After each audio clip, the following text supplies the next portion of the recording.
General Alexander Graves stood alone at the center of the assembly, his unwavering gaze cutting through the tension like a sharpened blade as he addressed the vast, intimidating gathering of alien warlords with a voice that reverberated across the cold metallic chamber. "We're joining the war," he declared, his words charged with an intensity that silenced the murmurs of disbelief and scoffing that had initially filled the air. In that electrifying moment, every heart, human and alien alike, seemed to pause in anticipation of the unknown, as if the very fabric of the universe were about to be torn apart by the audacity of one man's conviction. The Zervith, a species renowned for their relentless thirst for conquest and their unyielding belief in their own invincibility, exchanged glances filled with incredulity and disdain, their elaborate armor and imposing stature appearing almost laughable in the face of such unexpected defiance. General Graves, a figure carved from the harsh crucible of countless battles, had never before revealed the depths of his resolve, and yet now he exuded a quiet ferocity that made even the most battle-hardened of the Zervith tremble beneath the weight of his conviction. "You expect us to cower beneath your relentless barrage?" bellowed Commander Zalthar, his voice dripping with condescension as he leaned forward, his eyes narrowing in suspicion and fury. "We are the embodiment of war itself, the conquerors of galaxies, and you dare challenge our supremacy?" But Graves, undeterred by the scorn, continued with a measured calm that belied the storm raging within him, his words steady and deliberate as he replied, "No, I challenge the very notion that war is a game to be played for the sake of pride. I challenge your endless cycle of destruction, your insatiable hunger for conflict. Today, we choose to end this cycle, and in doing so, we choose victory not by conquest but by the undeniable strength of our resolve." His declaration hung in the air, a defiant proclamation that redefined the boundaries of power and honor, and for a long, breathless moment, silence reigned. The Zervith, known for their ruthless efficiency and absolute control over their legions, found themselves disarmed by the sheer force of human will, a force that did not rely solely on brute strength but on cunning strategy and the unyielding spirit of a people who had long been underestimated. In that very instant, the room became a crucible of shifting allegiances and burgeoning doubt. Those who had once been loyal to the old ways began to question whether their loyalty was to a system built on endless bloodshed or to the possibility of a future where honor was measured not by the number of lives taken, but by the ability to transcend the barbarity of war. "You speak of ending the cycle, yet your actions speak of a hunger for retribution," hissed High Chancellor Varric, his voice laced with venom and uncertainty. "What assurance have we that this is not but a prelude to an even darker chapter in our history?" Graves met Varric's gaze with an unyielding steadiness that seemed to draw upon every hardship and every victory that had forged him into the leader he was. "Assurance," he said softly, his tone imbued with a quiet power that belied the gravity of his words, "comes not from empty promises, but from actions that speak louder than the clamor of war. It comes from the determination to stand up and face the inevitable truth that sometimes, to truly conquer, one must first dismantle the very foundations of what has always been accepted as inevitable." His words, delivered with an almost hypnotic cadence, resonated with the assembled officers and warriors, their minds beginning to see beyond the simple binary of conqueror and conquered, to glimpse a vision of a universe reshaped by a philosophy that embraced change over destruction. As the chamber filled with an uneasy murmur of contemplation, Graves continued, his voice rising once more as he declared, "I have fought alongside my brothers and sisters, bled alongside them in the darkness of battle, and through that crucible, I have learned that our greatest strength is not found in the cold logic of war, but in the unyielding spirit of humanity, a spirit that refuses to be bound by the chains of tradition and tyranny." The impact of his words rippled through the ranks, stirring a mixture of admiration and trepidation in those who had always believed that the Zervith were beyond reproach. In that single, breathtaking act of defiance, the future of not just one species, but of an entire galaxy, was rewritten. Graves' voice softened for a fleeting second as he addressed the assembly with an intensity that was both personal and universal. "We do not join this war for the thrill of battle, nor for the sake of destruction. We join it because we know that true strength lies in the courage to confront the impossible, to stand against the tide of inevitability, and to forge a path towards a future where honor is not measured by the scars of war, but by the victories of peace." His words, powerful and resonant, began to dismantle the very essence of the Zervith's identity, as if his declaration were a catalyst for the transformation of their ancient beliefs. The room, once filled with the clamor of contempt and the promise of unyielding aggression, now hummed with a new kind of energy, a collective questioning of a long-held legacy of violence and supremacy. Even Commander Zalthar, his face a mask of rage and incredulity, could not completely hide the flicker of uncertainty in his eyes, a silent acknowledgement that this was no ordinary challenge but a fundamental upheaval of the order he had sworn to uphold. "If you truly believe that your path leads to salvation," Zalthar retorted, his voice barely containing the tumult of emotions within him, "then show us what it means to be human. Show us that there is more to strength than the endless cycle of war." Graves inclined his head slightly, his eyes glinting with a mix of defiance and profound sadness as he replied, "Strength, true strength, is born from the crucible of sacrifice, forged in the fires of adversity, and tempered by the wisdom to know when to end a battle before it consumes us all. Today, I offer you that strength, not as a conqueror, but as a guardian of a future where we are no longer bound by the chains of endless conflict." In that moment, as the silence deepened and the weight of his words settled like an unspoken promise, it became evident that General Graves had not merely declared war, he had initiated a revolution of thought, a seismic shift that would resonate throughout the cosmos for generations to come. His unwavering conviction, born of countless trials and tempered by the harsh realities of interstellar strife, radiated outward, compelling even the most steadfast of the Zervith to reconsider the meaning of power and the true cost of an unending war. As the final echoes of his declaration faded into the stillness of the chamber, the assembly of alien warriors found themselves standing at the precipice of a new era, one where the age-old paradigms of conquest and submission were challenged by the indomitable spirit of a single man, a spirit that, against all odds, had the power to reshape destiny itself. The Zervith war machine moved with the precision of a species that had known only victory. Their fleet, a vast armada of planet killers and dreadnoughts, surged through the void, a wall of unstoppable destruction. Their warlords laughed, reveling in the certainty that the humans had made the gravest mistake in the history of warfare. They would be crushed like all the others, their worlds burned to cinders, their defiance reduced to nothing more than a whisper lost in the dark. Yet, for all their might, something was wrong. The humans weren't meeting them in open battle. No grand space armadas. No planetary defenses desperately scrambling to hold the line. The Zervith expected a fight, but instead, they were met with silence. An uneasy silence that stretched across the vastness of space like a noose tightening around their necks. Then the disappearances began. A Zervith war fleet of 600 ships simply vanished as it crossed the periphery line. No distress calls. No wreckage. No survivors. Just silence. Then another fleet, this time reinforced with additional battlecruisers, suffered the same fate. It was as if the void itself had swallowed them whole. Panic rippled through the ranks, commanders issuing frantic orders to regroup, to search, to understand what was happening. That was when the first transmission arrived. No face, no insignia, just a voice.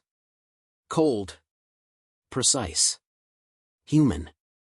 We are already inside your empire. The message played across every Zervith command ship, every station, every fleet relay. It repeated once and then cut out. Moments later, supply lines collapsed. Weapons depots were obliterated. Entire command centers, fortified beyond measure, suffered catastrophic failures as their own automated defenses turned against them. The Zervith scrambled to contain the breach, but there was no single front, no battlefield to reinforce. The humans weren't fighting a war, they were dismantling the very foundations of it. And then, just when the Zervith thought they could adapt, the ghosts arrived. Stealth ships, invisible to Zervith scanners, infiltrated their inner colonies. Elite strike teams emerged from the darkness, executing high-ranking officers before slipping back into the void. The Zervith, so accustomed to being the predators, found themselves hunted. Fear crept into their war councils. Paranoia spread like wildfire. Warlords turned against each other, accusing their own of betrayal, of weakness, of failing the Dominion. The Supreme Warlord, Viatrak the Unbroken, called for an emergency strategy session. It was in that moment, as the warlords bickered, that the final stroke fell. Every Zervith fleet in occupied space received a single, overriding command from what should have been an impenetrable Zervith network. One simple order: fire upon your nearest warship. In the span of minutes, thousands of Zervith warships turned on each other, confusion and terror paralyzing even their most hardened commanders.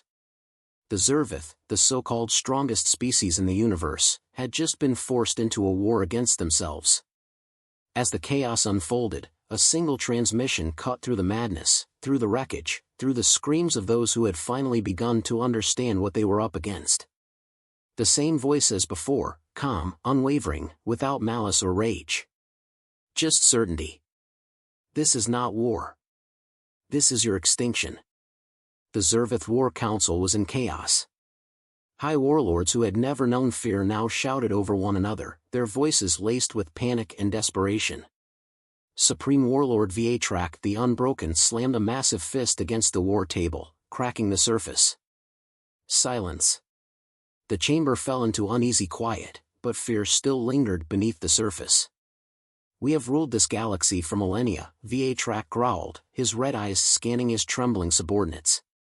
No species has ever stood against us and lived. No species has ever challenged our might.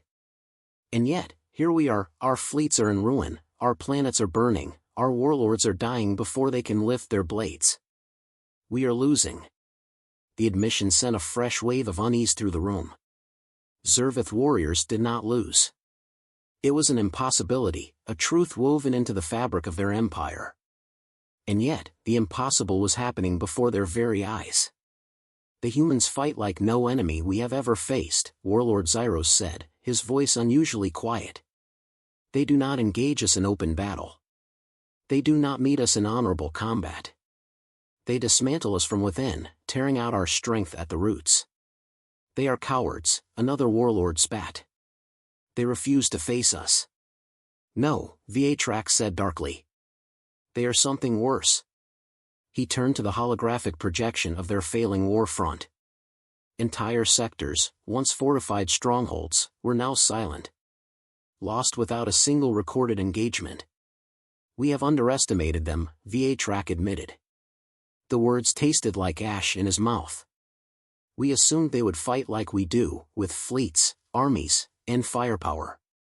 Instead, they have made the battlefield irrelevant.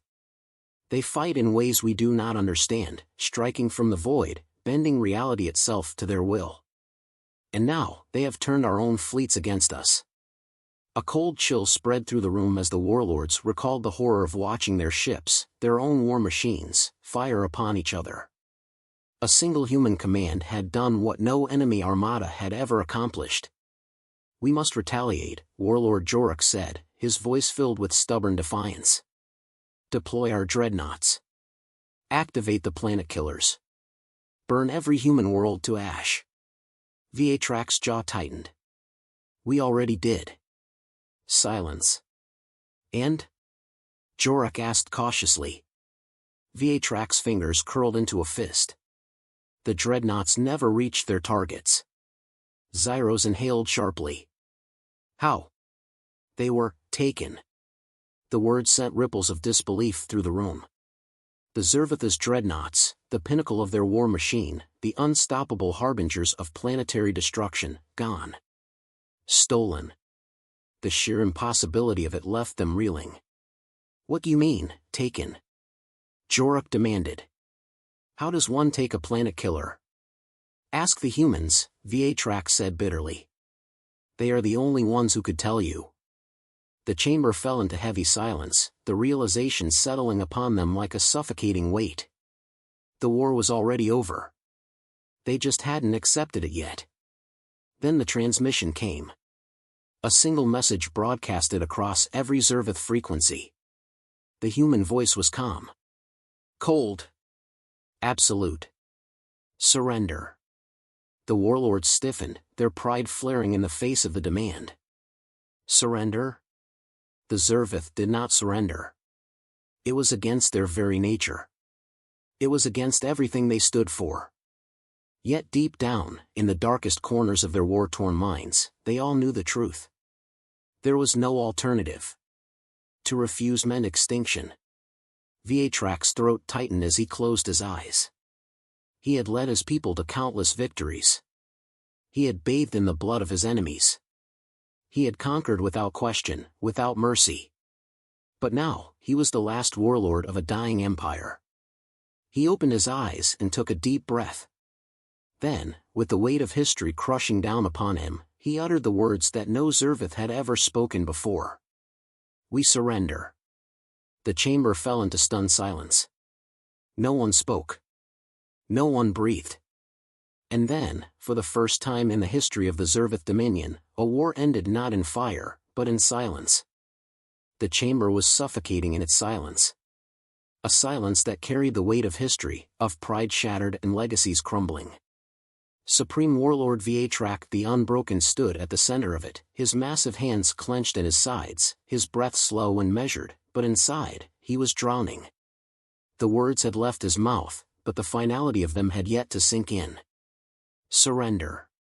He had uttered the impossible, the unforgivable. His kind had fought for dominance across the stars since time immemorial, and now, he had become the first, and last, Zervath warlord to yield. Around him, his warlords stood frozen, their expressions ranging from disbelief to fury to something far worse, fear. None of them spoke. None dared to. They had seen what had happened to those who resisted. They had watched fleets turn to dust without ever seeing the enemy. They had heard the whispers of warships vanishing into the void, of their own defenses betraying them before they even had the chance to raise their blades. The humans had not fought them in war, they had dismantled them, piece by piece, with a brutality that defied all logic. The transmission remained open. The humans were listening. General Alexander Graves, the man who had unraveled the strongest war machine in the known universe, was on the other end. They had never seen his face, never even been given the satisfaction of looking their enemy in the eye, and yet he had broken them more thoroughly than any foe had before. His voice came through, slow, deliberate, the final nail in their coffin. Good. The single word felt heavier than the destruction of 1,000 worlds. A warlord took a sharp breath beside Viatrak, his claws flexing as though he meant to tear something apart. "We should fight to the last," he whispered, a note of desperation in his voice. "We should die before bending to them." Viatrak turned his gaze upon him, and the warlord flinched. He had always prided himself on being the most fearsome, the one who ruled through force alone, and yet now, he was staring at a species that had done the unthinkable. "Do you not understand?" Viatrak said, his voice heavy, exhausted. "We already died. The moment they entered our empire, the moment they took our fleets, the moment they twisted our own war machines against us, we ceased to exist as warriors." He exhaled, the last of his defiance fading. "This is not surrender. This is survival." The voice of General Graves hummed back through the open frequency. "You misunderstand something, warlord," he said, his tone as sharp as a blade. "This was never a choice." A pause. "Your war is over. Your empire is over. The only thing left to decide is whether your species is over." The words were not spoken in anger, nor in hatred, but in the quiet certainty of a man who had seen too much, done too much. A man who had never fought for conquest or honor, but for something far simpler. Control.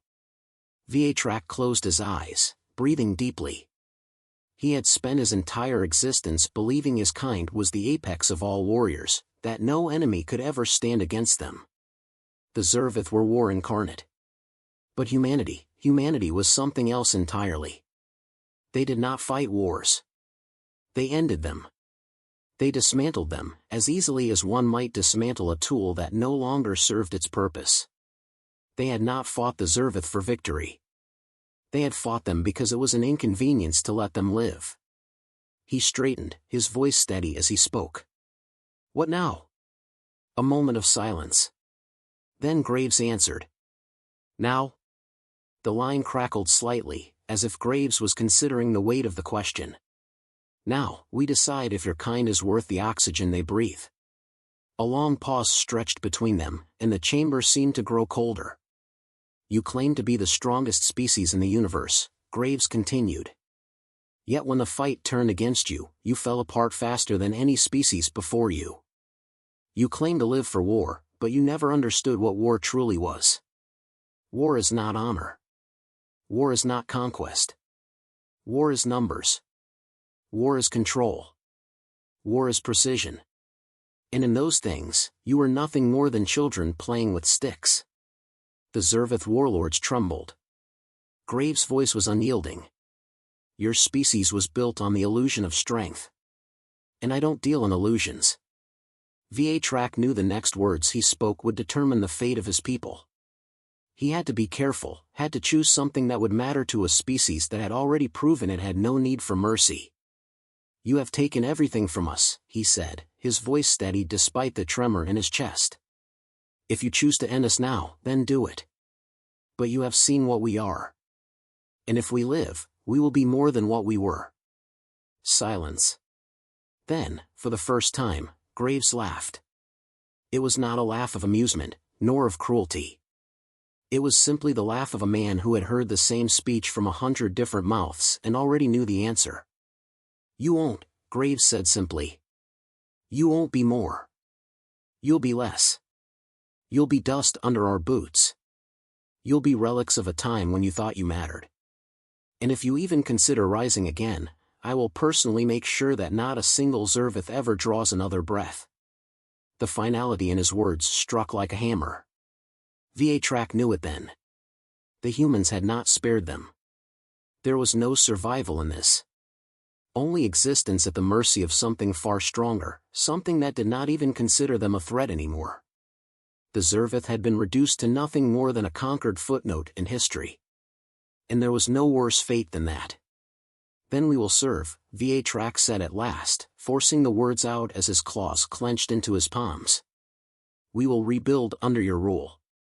Graves made a sound in his throat, something unreadable. No, he said finally. You won't. The transmission cut off. Viatrak's breath hitched. Around him, his warlords stood in stunned horror, realization dawning upon them. They had not been given the chance to submit. They had not been given the chance to beg for servitude. The humans had simply chosen to discard them, to let them rot in their failure, their legacy shattered, their purpose erased. Beyond the chamber, in the void of space, Zervith warships drifted, aimless and powerless. The galaxy they once ruled had moved on without them. And in the black silence of what remained of their empire, a single thought settled into the mind of every Zervith warrior left alive. They had lost more than a war. They had lost the right to ever wage war again.